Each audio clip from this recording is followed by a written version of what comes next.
Ministère de l'Éducation nationale, Centre international d'études pédagogiques. DELF niveau B2 du cadre européen commun de référence pour les langues, épreuve orale collective. Vous allez écouter plusieurs documents. Avant chaque écoute, vous entendez le son suivant. Pour répondre aux questions, cochez la bonne réponse.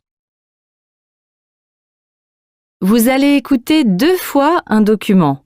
Vous écoutez une émission à la radio. Lisez les questions. Écoutez le document, puis répondez.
Ah, c'est le premier jour du baccalauréat et c'est l'épreuve de philo. Et oui, les sujets de philo seront distribués dans moins d'une demi-heure maintenant.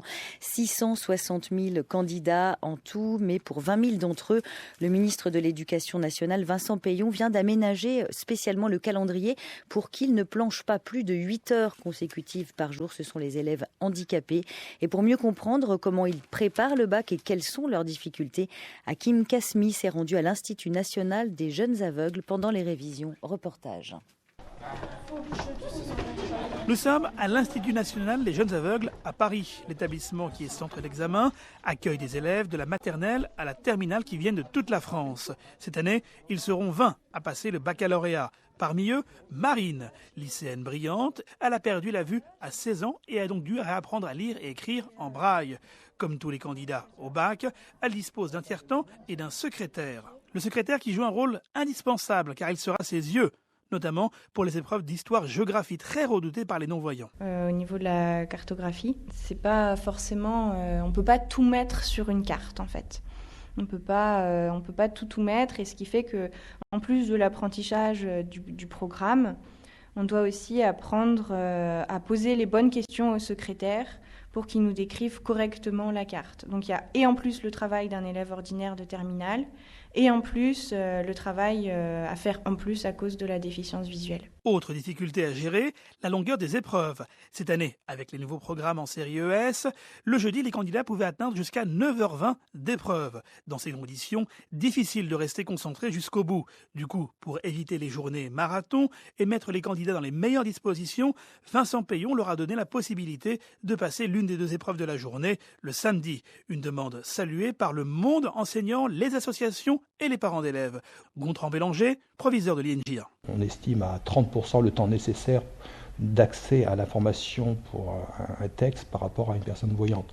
Donc ce temps de lecture, d'accès à l'information qui permet ensuite de traiter l'information et de répondre au sujet, effectivement constitue un point extrêmement important dont il faut tenir compte pour l'organisation des épreuves. Et pour que l'équité soit totale, le ministère de l'Éducation nationale réfléchit à des modalités d'organisation de l'ensemble du baccalauréat pour que les journées d'épreuves soient plus raisonnables pour l'ensemble des candidats. Jean-Claude Delahaye, directeur général de l'enseignement scolaire. On dit souvent que les choses ne vont pas bien dans notre pays, mais là, depuis vraiment 2005, beaucoup d'efforts ont été faits, et ce n'est que justice pour que les élèves en situation de handicap puissent passer leurs examens dans de bonnes conditions. Nous n'aurions pas fait tout cela si, au bout du compte, il s'agissait de leur réserver des épreuves et des sujets particuliers. Mais pour autant, tout n'est pas encore réglé, puisque les candidats handicapés comme Marine espèrent surtout que le regard de la société à leur rencontre va changer, car malgré leur diplôme,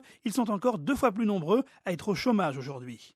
J'ai eu une fois quelque chose de très dur, c'est que je devais être prise pour être guide dans des églises, des cathédrales, et j'avais fait le stage, j'avais eu mon attestation de guide, j'avais tout eu, et on m'avait dit on vous rappelle en juin, et en juin aucune nouvelle, et vers la dernière minute, ah oui, en fait, mademoiselle, on ne vous prend pas parce que avec votre handicap, ce serait une charge supplémentaire.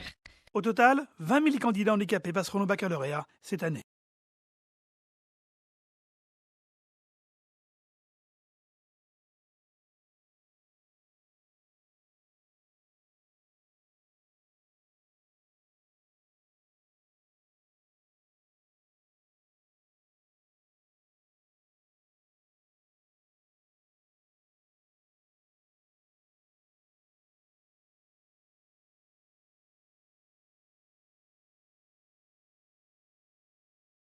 Ah, c'est le premier jour du baccalauréat et c'est l'épreuve de philo. Et oui, les sujets de philo seront distribués dans moins d'une demi-heure maintenant. 660 000 candidats en tout, mais pour 20 000 d'entre eux, le ministre de l'Éducation nationale, Vincent Peillon, vient d'aménager spécialement le calendrier pour qu'ils ne planchent pas plus de 8 heures consécutives par jour. Ce sont les élèves handicapés. Et pour mieux comprendre comment ils préparent le bac et quelles sont leurs difficultés, Hakim Kasmi s'est rendu à l'Institut national des jeunes aveugles pendant les révisions. Reportage. Nous sommes à l'Institut national des jeunes aveugles à Paris. L'établissement qui est centre d'examen accueille des élèves de la maternelle à la terminale qui viennent de toute la France. Cette année, ils seront 20 à passer le baccalauréat. Parmi eux, Marine, lycéenne brillante. Elle a perdu la vue à 16 ans et a donc dû réapprendre à lire et écrire en braille. Comme tous les candidats au bac, elle dispose d'un tiers-temps et d'un secrétaire. Le secrétaire qui joue un rôle indispensable car il sera ses yeux, notamment pour les épreuves d'histoire-géographie très redoutées par les non-voyants. Au niveau de la cartographie, c'est pas forcément, on peut pas tout mettre sur une carte en fait.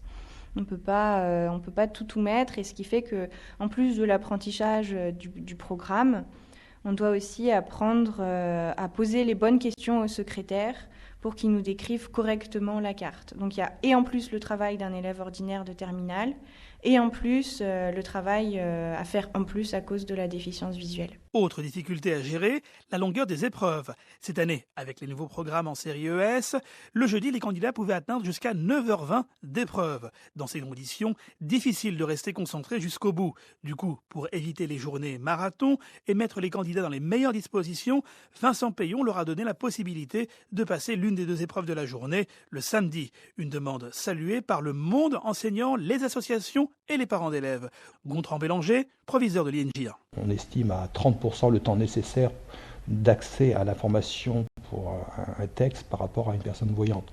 Donc ce temps de lecture, d'accès à l'information qui permet ensuite de traiter l'information et de répondre au sujet, effectivement, constitue un point extrêmement important dont il faut tenir compte pour l'organisation des épreuves. Et pour que l'équité soit totale, le ministère de l'Éducation nationale réfléchit à des modalités d'organisation de l'ensemble du baccalauréat pour que les journées d'épreuves soient plus raisonnables pour l'ensemble des candidats. Jean-Claude Delahaye, directeur général de l'enseignement scolaire. On dit souvent que les choses ne vont pas bien dans notre pays, mais là, depuis vraiment 2005, beaucoup d'efforts ont été faits, et ce n'est que justice pour que les élèves en situation de handicap puissent passer leurs examens dans de bonnes conditions. Nous n'aurions pas fait tout cela si, au bout du compte, il s'agissait de leur réserver des épreuves et des sujets particuliers. Mais pour autant, tout n'est pas encore réglé, puisque les candidats handicapés comme Marine espèrent surtout que le regard de la société à leur rencontre va changer, car malgré leur diplôme, ils sont encore 2 fois plus nombreux à être au chômage aujourd'hui. J'ai eu une fois quelque chose de très dur, c'est que je devais être prise pour être guide dans des églises, des cathédrales, et j'avais fait le stage, j'avais eu mon attestation de guide, j'avais tout eu, et on m'avait dit on vous rappelle en juin, et en juin aucune nouvelle, et vers la dernière minute, ah oui, en fait, mademoiselle, on ne vous prend pas parce que avec votre handicap, ce serait une charge supplémentaire. Au total, 20 000 candidats handicapés passeront au baccalauréat cette année.